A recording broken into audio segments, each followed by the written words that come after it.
আমাদের আজকের পাঠ ক্লাস 6-এর পরিবেশ ও বিজ্ঞান বইয়ের 4th অধ্যায়। দেখে নাও তোমরা। 4th অধ্যায় রয়েছে শিলা ও খনিজ পদার্থ।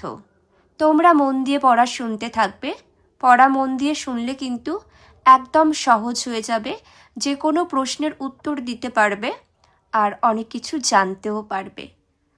চলো দেখো, 4th অধ্যায় আমি খুলে নিয়েছি। অধ্যায়ের নাম হলো শিলা ও খনিজ পদার্থ। আমরা বিভিন্ন শিলা খনিজ পদার্থের সম্পর্কে অনেক জ্ঞান অর্জন করব। দেখো, নানান ধরনের শিলা। আগ্নেয়গিরির ছবি দেখো, কিভাবে ম্যাগমা বেরিয়ে যাচ্ছে। গ্রানাইট দেখো, পিউমিসের ছবি, ব্যাসাল্টের ছবি দেখো। গুরুত্বপূর্ণ তথ্যগুলি আমি তোমাদের কাছে তুলে ধরছি। আগ্নেয় শিলা। মাটির যত গভীরে যাওয়া যায়, চাপ এবং উষ্ণতা তত বাড়ে। পৃথিবীর গভীরের চাপ আর উষ্ণতা এতটাই বেশি যে সেখানে পাথর থাকে তরল অবস্থায়। একে বলে ম্যাগমা। এই ম্যাগমা যখন কোনো পাথরের ফাটল বা পাহাড়ের মুখ দিয়ে বেরিয়ে আসে, তখন তাকে বলে লাভা। বাইরে সে লাভা জমে শক্ত হয়। এই জমাট বাঁধা লাভাই হলো আগ্নেয় শিলা। মনে রাখবে। আর একবার বলে দিচ্ছি আগ্নেয় শিলা সম্পর্কে। পৃথিবীর ভিতরে থাকা উত্তপ্ত গলিত ম্যাগমা কোনো পাহাড়ের ফাটল বা পাহাড়ের মুখ দিয়ে লাভা আকারে বাইরে বেরিয়ে আসে। এই লাভা ঠান্ডা বাতাসের সংস্পর্শে এসে তাপ বর্জন করে জমে শক্ত হয়। এই শক্ত জমাট বাঁধা লাভাই হলো আগ্নেয় শিলা। আশা করছি তোমরা বুঝতে পারছো। দেখো, আগ্নেয় শিলার উদাহরণ পরীক্ষাতে কিন্তু প্রচুর দেওয়া হয়, তাই তোমাদের জেনে রাখতে হবে।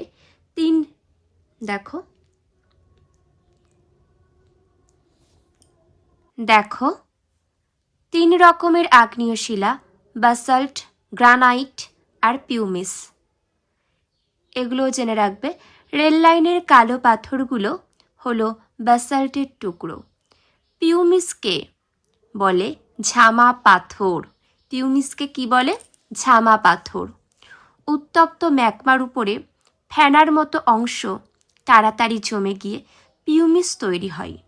পিউমিস পাথরের অনেক ছিদ্র দেখা যায়। গ্রানাইটে তো তা দেখা যায় না। কেন? তরল ম্যাগমায় দ্রবীভূত গ্যাস ম্যাগমার মধ্যে দিয়ে বেরোবার সময় পিউমিস পাথরের ওই ছিদ্র সৃষ্টি করে। চলে যাব আমরা পরের পৃষ্ঠায়। দেখো, এটাও খুব গুরুত্বপূর্ণ। পাললিক শিলা। আমরা পাললিক শিলার সম্পর্কে জানব। এগুলো সবাইকেই জানতে হবে। যারা কেবল পড়াশোনা করছো শুধু তারা জানবে এমনটা কিন্তু নয়। প্রত্যেকটা মানুষেরই কিন্তু নলেজ থাকা, জ্ঞান থাকা অত্যন্ত দরকার। দেখো, হ্রদ, নদী, সমুদ্রের জলের নিচে পলি জমা হয়। ধীরে ধীরে সেই পলিস্তর মাটির নিচে চলে যেতে থাকে। মাটির নিচে গরমে আর চাপে লক্ষ লক্ষ বছরে সেই পলি থেকে পাললিক শিলা তৈরি হয়। মনে রাখবে, হ্রদ, নদী, সমুদ্রের জলের নিচে কি হয়? পলি পড়ে, তাই না? সেই পলি জমা হয়। ধীরে ধীরে সেই পলিস্তর মাটির নিচে চলে যেতে থাকে। মাটির নিচে গরম আর চাপে লক্ষ লক্ষ বছরের সেই পলি থেকে পাললিক শক্ত শিলা তৈরি হয়। জলের নিচে পাললিক শিলা তৈরি হয়, তাই অনেক সময় কি হয়, এতে মাছ, শামুক ইত্যাদি পাথর হয়ে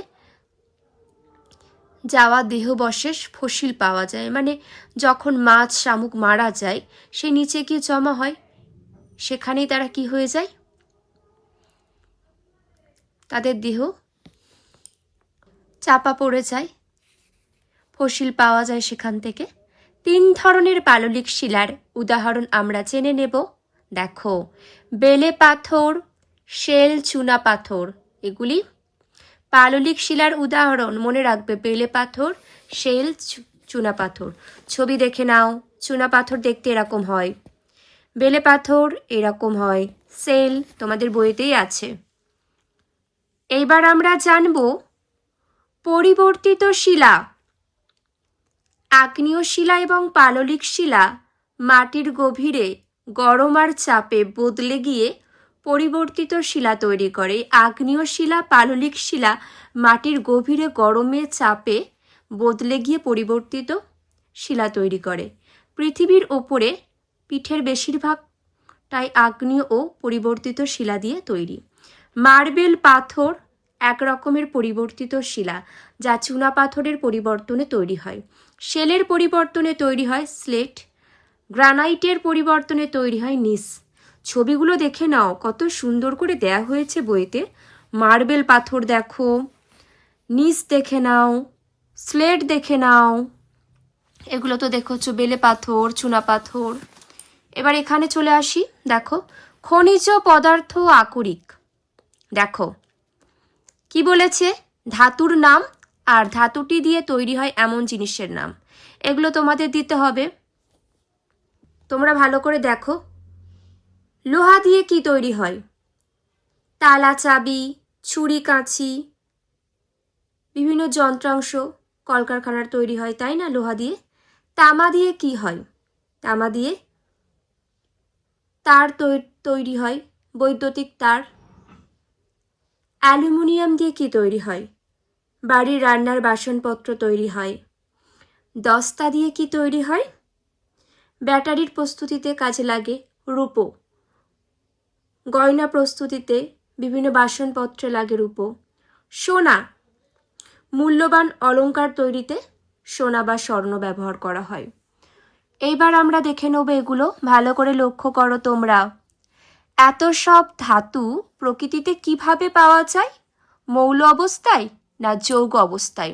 দেখো, তোমরা হয়তো লক্ষ্য করেছো কিছু কিছু ধাতুর তৈরি জিনিস খোলা হাওয়ায়, রোদে, জলে পড়ে থাকতে থাকতে নষ্ট হয়ে যায়। তোমরা দেখেছ জল লাগতে লাগতে চকচকে লোহার জিনিসে কীরকম লালচে রঙের মূর্ছে পড়ে। তোমরা হয়তো দেখেছ পুরনো তামার বাসনপত্রে কেমন সবুজ সবুজ ছোপ পড়ে না। এর মানে কি? এর মানে হলো এরা খোলা হাওয়ায় নানান বিক্রিয়া করে নতুন যৌগ তৈরি করে। এই উদাহরণগুলো থেকে বোঝা যাচ্ছে যে এদের প্রকৃতিতে যৌগ হিসাবে পাওয়ার সম্ভাবনা বেশি। একই কথা অ্যালুমিনিয়াম দস্তার বেলাতেও প্রযোজ্য। সোনার আংটি কিন্তু জল লাগালে বা খোলা জায়গায়, খোলা হাওয়ায় পড়ে থাকলেও কোনো পরিবর্তন হতে দেখা যায় না। সেই কারণে প্রকৃতিতে সোনাকে মৌল অবস্থায় পাওয়া যায়। পরবর্তী দেখে নাও তোমরা। প্রকৃতিতে বিভিন্ন ধাতুর নানান যৌগ বালি, মাটি ইত্যাদির সঙ্গে মিশে থাকা অবস্থায় পাওয়া যায়। প্রকৃতিতে বিভিন্ন ধাতুর নানান যৌগ বালি, মাটি ইত্যাদির সঙ্গে মিশে থাকা অবস্থায় পাওয়া যায়। এদের ধাতুর খনিজ বা মিনারেল বলে। খনিজ থেকে ধাতুকে আলাদা করে নেবার পদ্ধতিকে বলে ধাতু নিষ্কাশন। মনে রাখবে, এটা পরে। খনিজ থেকে ধাতুকে আলাদা করে নেবার পদ্ধতিকে বলা হয় ধাতু নিষ্কাশন। যে খনিজ থেকে ধাতুকে সস্তায় সহজে বার করা সম্ভব তাকে ধাতুর আকরিক বা ওর বলে। পরবর্তী দেখে নাও তোমরা। এখানে আমরা এবার খুব প্রয়োজনীয় 3টি ধাতুর নাম আর আকরিক সম্বন্ধে কিছু জেনে নেব। ধাতুর নাম, প্রধান আকরিক, ধাতুর প্রধান আকরিক, আকরিকে ধাতুর যৌগে প্রধানত কি কি মৌল থাকে। লোহা, ধাতুর প্রধান আকরিক হেমাটাইট, লোহা, অক্সিজেন। পরবর্তী অ্যালুমিনিয়াম, ধাতুর প্রধান আকরিক বক্সাইট, অ্যালুমিনিয়াম, অক্সিজেন। পরবর্তী তামা, তামার কপার গ্লাস। আর আকরিকে ধাতুর যৌগে প্রধানত কি কি মৌল থাকে? তামা, সালফার। দেখো তোমরা, এগুলো তোমরা নিজেরা করে নেবে, অনেকটাই পড়িয়ে দেওয়া হয়েছে, বুঝিয়ে দেওয়া হয়েছে, ছবিগুলো দেখছো, লেখাটা তোমরা পড়ো ভালো করে, পড়ে কিন্তু নিজেরাই বক্সে লিখবে, ঠিক আছে? চলো, সংকর ধাতু। তোমরা নিশ্চয়ই কাঁসার থালা, পিতলের ঘণ্টা বা মূর্তি দেখেছ। কাঁসা বা পিতল এরা একটা ধাতু নয়, এরা হলো মিশ্র ধাতু। ইতিহাসে তোমরা যে ব্রোঞ্জ ধাতুর কথা জেনেছ সে হলো তামা আর টিন মিশিয়ে তৈরি। পিতল তৈরি হয় তামা আর দস্তা মিশিয়ে। বুঝতে পেরেছ তোমরা? এটা দেখে নাও তোমরা ভালো করে। কোনো ধাতুর সঙ্গে অন্য ধাতু বা অধাতু মিশিয়ে, বিশেষ মাত্রায় মিশিয়ে গলিয়ে নেওয়া হয়। তরল মিশ্রণ ঠান্ডা হলে সংকর ধাতু পাওয়া যায়। তোমাদের চেনা আরও কয়েকটি সংকর ধাতু হলো গয়নার সোনা, ইলেকট্রিকের ফিউজের তারের ধাতু, আর ধাতুর জিনিস জোড়া দেওয়া রাংঝাল। মনে রাখবে রাংঝালটা গুরুত্বপূর্ণ আছে, একটু ভালো করে তোমরা দেখে নাও। আজ এতটুকুই।